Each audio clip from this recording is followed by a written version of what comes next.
Are we back? Are we back? Are we back?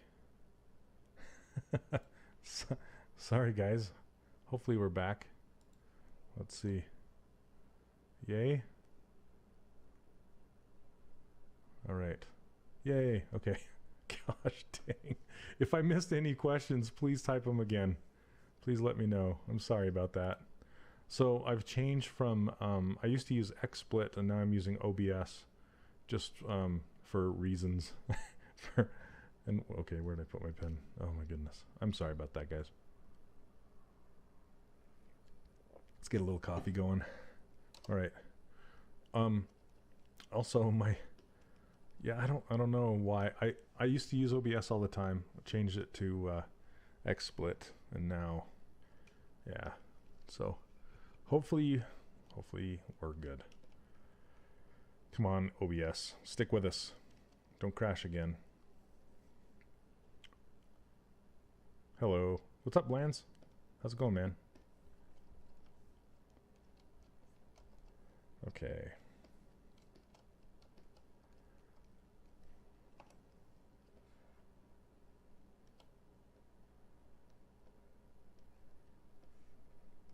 What has been going on? So we're starting to get the people back. I think we were almost up to 50 and now we're back down to 33. Thanks, OBS. Thanks you guys for sticking around during a crash. I always hate that. Hopefully it doesn't happen again. That'd be nice.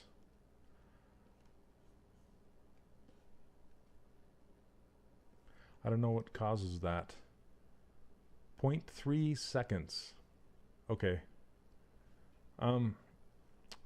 Yeah, I need to delay my audio because my camera is delayed just a little bit because it's streaming from my camera through a capture card, a capture device, and then up through OBS. And I don't know if it's, you know, how much the difference is between the camera and at my actual screen versus the audio. So, okay, 0.3 seconds isn't bad though. Thanks for the update on that. Alright, but the audio still sounds good, I hope. I hope it's not filling like some kind of cache and then it gets full and crashes. That wouldn't be very good.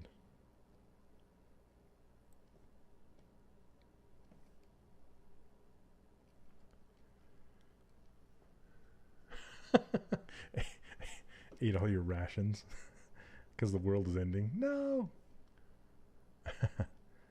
Alright, thanks, Cody. Alright. On fingers, a lot of people don't do this, but here's a little tip for you guys. Sorry if I'm smacking in the mic. So it's kind of hard to see from there. I don't know if you can see, but there's an arc to your hand, right? You have the arc. But the fingers also arc. So the only flat one really is your middle finger. And then this one is kind of curved this direction. This one is kind of rotated this direction. And then the pinky even more. So I like to do that with the fingers. So I like to crank it just a little bit. Like that.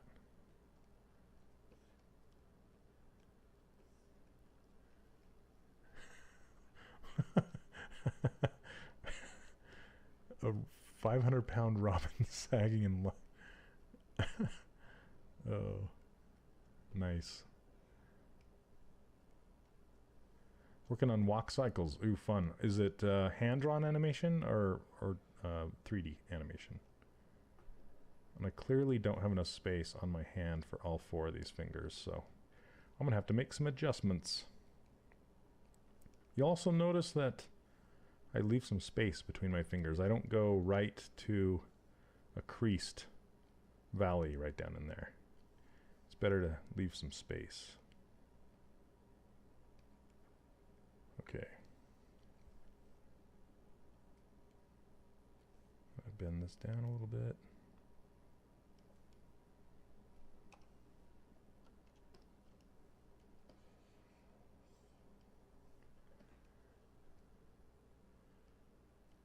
Yep, the rotation, the arc, and yeah, the middle finger is the highest. The middle, and if you look at a fist, right, this is the highest.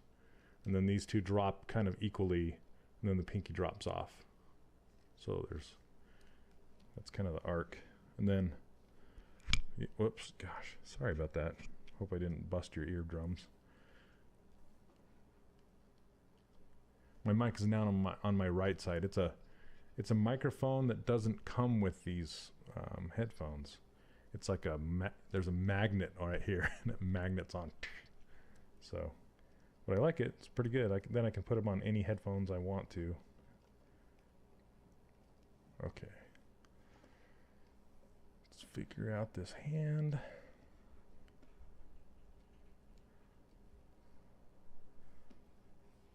It's gonna look all messed up for a little bit here.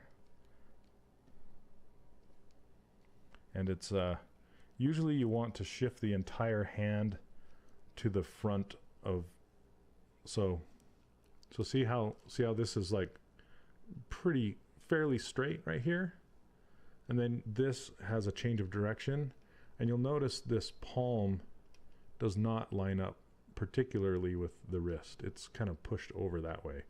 So it's a good idea when you are stylizing to take this whole piece of the hand and push it towards the thumb side, and you want the outer edge of the hand to line up with your arm. I mean, it changes direction if you do this, but naturally it's pretty straight all the way to the pinky. And you'll notice that I do not have that happening right now.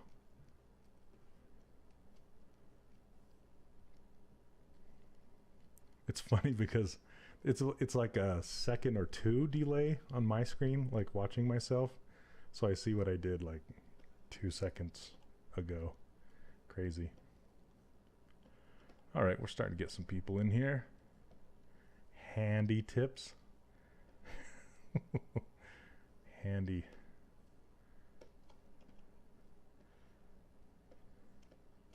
Oh, my smooth is too hot.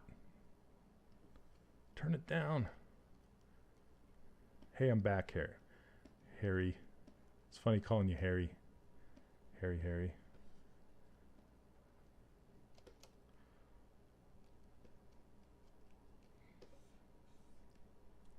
Okay, so this is a little out of control, but you can sort of see it, and I need to make the hand a bit smaller than it is, but kind of see it now. Yes, I will be making the dinosaur eventually. You're a wizard, Harry. Are you a wizard, Harry? I like to say it the other way around. You're a hairy wizard. That's more fun. Because it means so much, means something completely different. It's like Hagrid is a hairy wizard.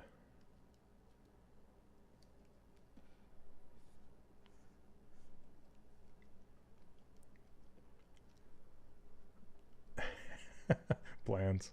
Thanks, man. I try.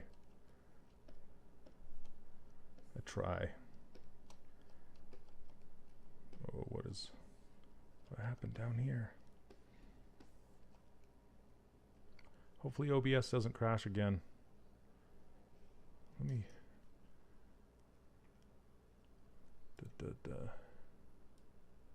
let's shrink this guy.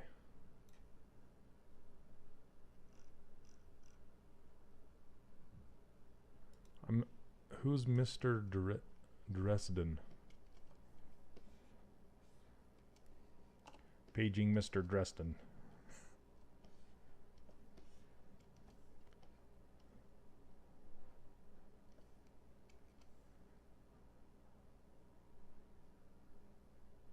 Just trying to get an idea of the size of that, what it should be.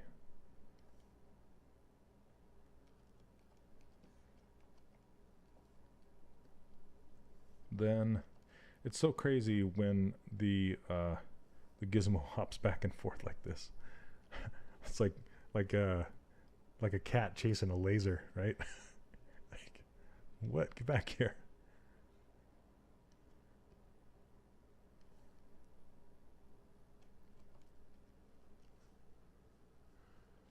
quick question about the finished base. Will this full body mesh be used as a base mesh for a male stylist character if we followed the steps in making it? Absolutely. Like, I typically start and block out a brand new character every time. A lot of people say, do you use the same mesh? Do you do? The only time I would typically make a new mesh is if the rigging department in the company that I worked at, if they wanted me to use a mesh that had the same points, the same vertice count. But I typically like to block out my characters like this, and the reason I like to start over every time is because it doesn't take that long to block something out. It does when I'm sitting here talking to you guys about it, but typically it takes between 1 and 2 hours to block something out. And the reason I don't like to start with a fresh, or with a base mesh every single time is because I don't want to be influenced by previous characters, because previous characters have their own volumes and shapes and proportions and things like that. And if you start with the same base mesh every single time, there's a good chance that you're going to be influenced by the previous design. So I don't like to do that. I hope that answers your question. I blame you guys for making me slow. No, as long as you guys don't get bored. That's the thing I worry about the most, is it's like you guys are you're gonna leave me because I'm boring. Like, gosh, this guy's taking forever just to make these spheres. So, and I'm not blaming you guys. I'm just saying that it doesn't typically take as long as I take when I'm streaming. So you should block out your own characters every single time because it's good practice. It makes you think about the shapes a lot when you block stuff out. It really does. And you get better at it each time. So if you're starting out with a base mesh, a base block out every single time, you're not going to get any better if you're starting, especially if you're starting with somebody else's base, you know? So, oh, thanks, Joner. Okay, let's see. Complete beginner ZBrush. Can you project details from one mesh to a different one, like details from a realistic skull onto a stylized one? Or are you barking up the wrong tree? Yes, you can, in a way. So projecting high resolution to low resolution is a thing inside of ZBrush, but not like you're thinking. It works on an envelope system, so they have to be very, very similar in space. So the realistic skull and the stylized skull would have to be very similar in their size and shape in order to do that. So, and it will take on pretty much all of the properties of the higher one. So it won't look stylized with cracks, if that's what you're thinking. Yeah, it doesn't really work that way. Okay. Shouldn't the male have a bump in the back for the muscle? You mean like back here, right here?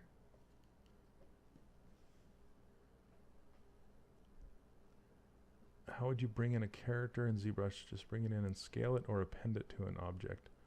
So, are you talking about, Nightshard, are you asking about Maya?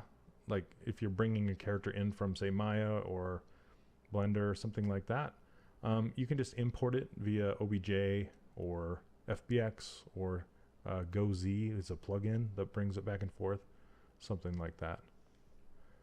Oh, on the legs, you mean a bump? So this is a stylized character. It's not perfectly anatomically correct. Like I don't have all of the muscles there. I'm really stylizing this, and so I like to have the front of the lower leg pretty much straight and the back of the upper leg pretty much straight, but I will put a slight bump in there, but I'm not doing a Marvel character or something like that, so I'm not going to do like a back of a thigh like that, you know. That's why he's kind of squared off. He's just stylized. Yeah. So 3 or 4 hours. Plans. You can get there, man. You can get there. Okay, he's thumbless. The thumbless wonder. He's like Help me open this can of pickles.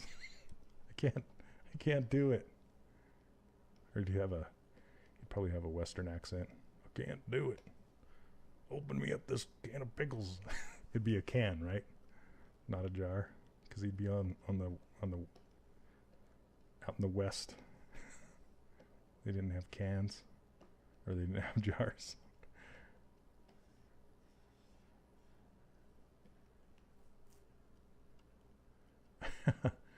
Every single muscle fiber, you know, there's guys that do that actually, and I envy them. Like my friend Steve Lord.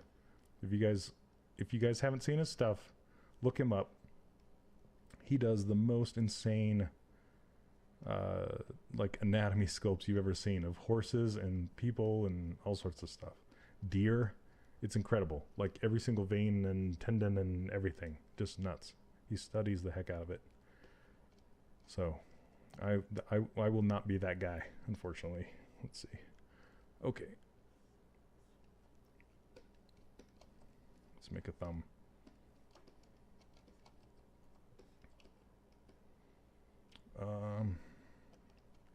It's pretty tight in there.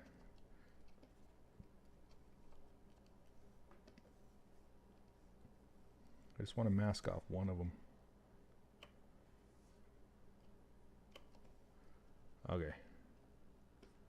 Whoops. Okay. Unhide everything. There we go. I just want it unmasked like that so I can copy it and make a thumb out of it. There, done. Whoa. Looks like part of it is, what is going on? Looks like I missed something. Let's go back. Yeah, see that? That little bit is not masked. Grab it. Okay. Try it again.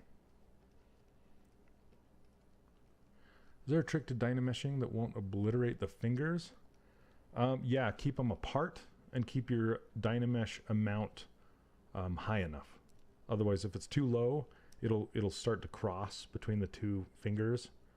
You're talking about down in the crevices, right? But where they connect. And it's the same with the mouth. Anywhere there's, and the armpits, if the arms are down too far, it'll start to close those off. So you just want to have enough space like between the legs, between the fingers, all that stuff, and just have your Dynamesh resolution high enough so it won't break it.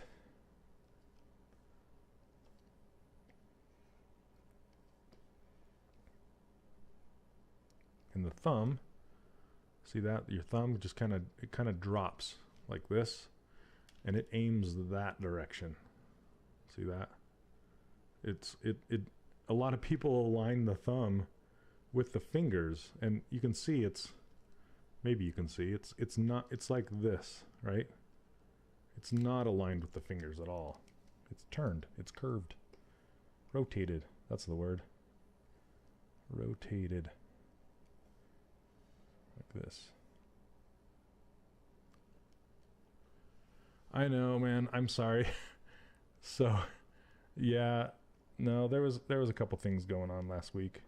One of them was my equipment was down because I was getting new equipment, like I got this new camera and this new microphone and stuff like that. So I'm trying to make my stream quality better, and then my kids had some Halloween stuff going on, and yeah, it was just it just turned out to be a bad timing last week.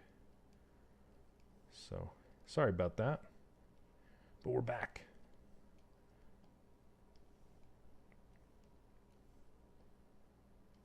And I won't. There's a really good chance that I won't be streaming on Halloween night. That's like next. Is that next Tuesday? The Mantis style of Kung Fu.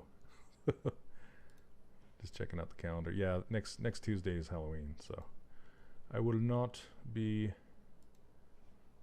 streaming.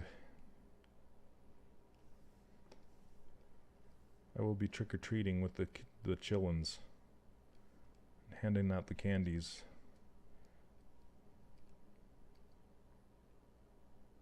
Should be a good time. All right. I like to make, you can see that I like to put meat after a lot of things, like the finger meat and the thumb meat. It just means some volume. There's volume in the shape of those fingers, and I like to exaggerate it a little bit, especially on the thumb. See that curve? I like to fatten that guy up, and then make the second one kind of straight, or the one that's closest to the hand kind of straight. I don't know why. I just like to do it. I like to do that. Aww. Sorry, Night Shadow.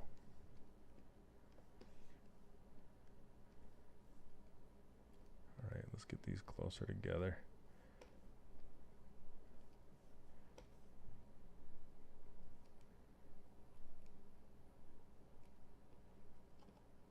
Yeah, I kind of wish they'd bring the toy look back in some way, you know, because I just really like the stylization of those things. So there is a small chance that something will happen, but I've heard some rumors, but I'm not going to hold my breath, you know.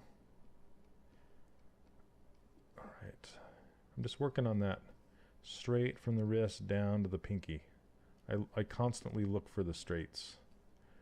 It looks like when I did a mirror weld, it gave me that little wafer. You guys see that? It always does that. Well, not always, but sometimes when you cross the streams in the middle, it'll give you like a little sliver, like a little where the mesh overlaps. It'll make a new one. Yeah, they would. Oh, it did? Lego Dimensions shut down? Oh, man. I'm not too surprised at that one. Those were seriously overpriced. And the game was just okay. Like, I know they tried to do their tried and true, you know, Lego format of games. But it was so expensive. It seriously was. Oh, thanks. Thanks, Night Shadow. I have a big Boba Fett. I should show it to you guys sometime. He's as big as this. He's as big as this print right here. He's this tall. So I want to print some out again. When I get a printer someday, print out some more of those things. Okay. I think we're looking pretty good. Make sure I save this. Oh. Hope that wasn't too loud for you guys. I'm going to mute that desktop audio. There we go. Yeah, no more of that.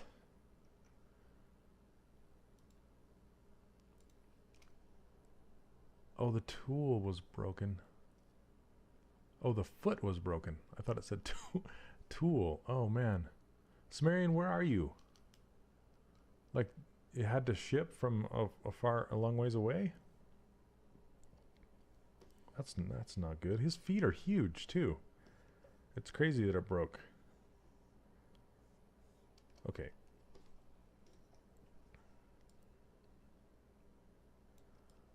I'm going to move those thumbs, the thumb down just a little bit more.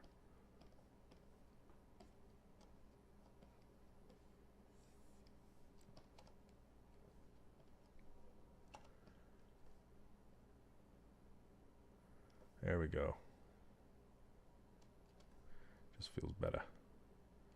And that's another thing with the thumb is you want it to kind of, you know, go along that angle. You can do a change of direction, like here and here where the knuckles are. See how it goes, like straight, and then here's a change, and then here's a change. Something like that. Oh, are you kidding? That must have been like something happened during shipping. Man, that's insane. That would have had to have been some blunt force trauma to do that. Okay, now it's too long of a thumb. Shorten it up. That's better.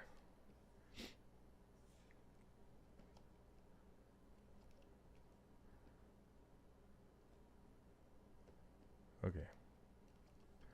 I'm happy with that. And since I saved it, it's still new in the box. Let's see, when you send a sculpt to get printed, what is the price range for those? Because I want to sculpt my nephew. Get it printed for his birthday. And then make a small level to play. That's a lot of work, man. That is a lot of work.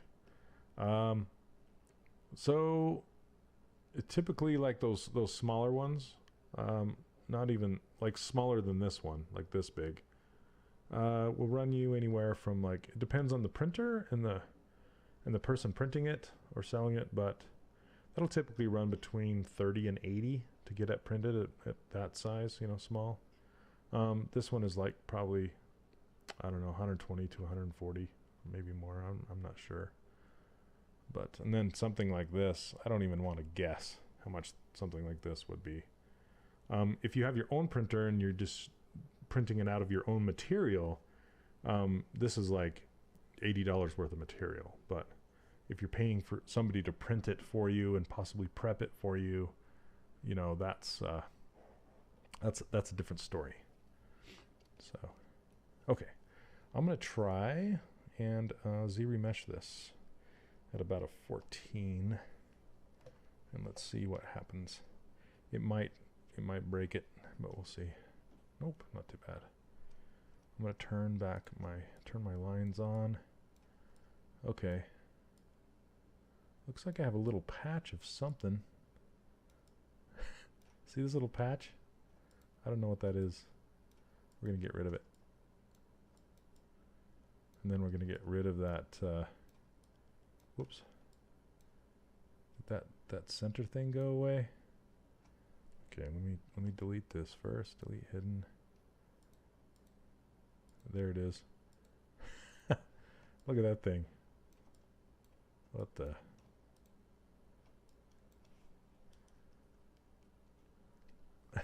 Yeah, it's a fingernail. Something. Some mysterious thing. And I don't even want to know what this is, but it's like a tumor. Glad we found it. Okay, let's get rid of that. See ya. All right, we're good to go.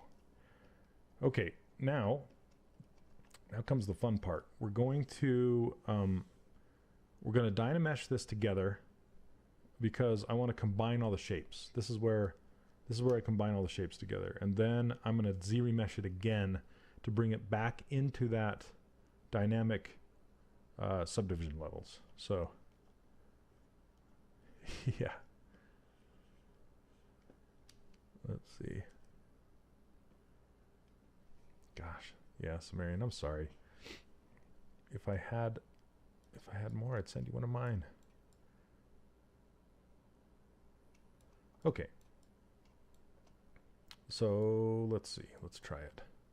I'm going to duplicate this again. You can see. So it started out like this.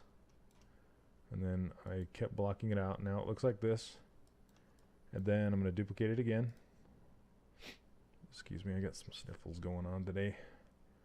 Now I'm going to, let's go ahead and hide this for a minute. No, Night Shadow, not because this is Pixelogic's channel. So I just need to demo ZBrush stuff. So I'll be sticking in ZBrush. If I ever do something like that, it'll be over on my own channel. So if you want to follow me, it's Shane Olson Art. Follow me on Twitter, on Twitch. That's my Twitter name too. If you want to follow me on Twitch, I'm going to be streaming starting soon, hopefully. That's kind of why I got this gear, because I want to stream on my own a little more often, like once a week, maybe twice a week, on top of the Pixelogic streaming, and I could possibly be doing it over there. So give me a follow if you want. For 5 hours, no kidding, right? Okay, let's try this. And hopefully this will not crash. So I'm going to apply the dynamic subdivision levels, and then I'm going to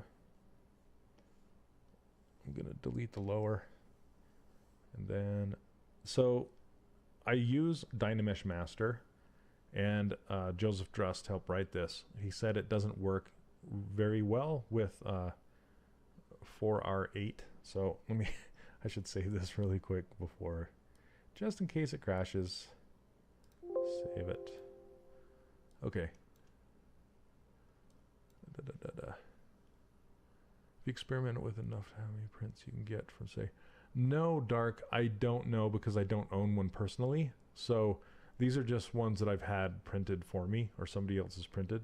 So I don't have the experience yet, but I would love to have the experience of that soon.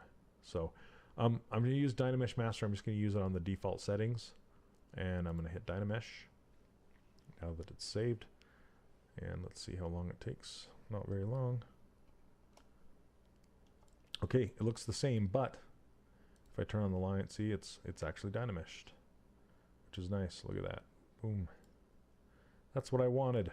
Okay, so I'm really not going to do much with it at this point. I'm going to smooth out some of these areas is all. So yeah, curious, Cody, whatever you I haven't had any problems with it myself. Joseph Drust said, be very careful with it, because there's new this and that, and we have to rewrite some things, and so be careful with it. But I have not had problems, knock on wood. So far, so okay, I need to turn up my smooth intensity all the way, and I just like to come in here and just smooth these things out a bit, because I don't want these really hard edges in between these things. When I ZBrush, it does get rid of a lot of this stuff, but sometimes ZBrush will like to try and follow these things, and I don't necessarily want it to follow it. So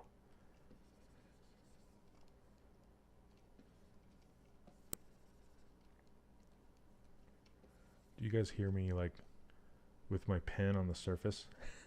I don't know how good this mic is. You can hear all that business. Okay.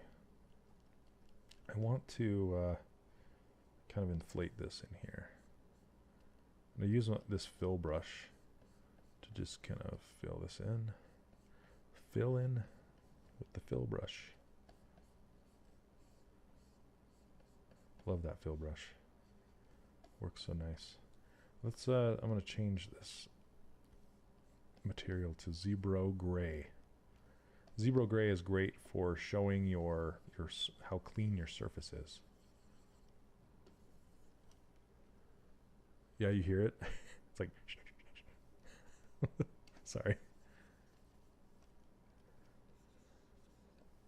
The price you pay for the higher quality, I guess. It's like Bob Ross and the paintbrush, right? I only wish I was Bob Ross. Well, not now. Okay, when you Dynamesh, sometimes you'll get these pits. This one's not too bad. I guess it's still one.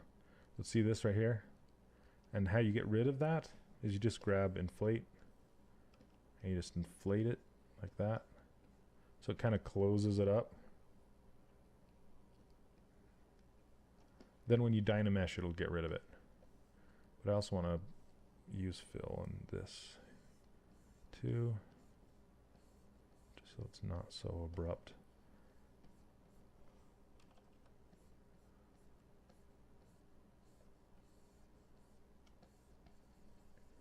Just gonna blend it out.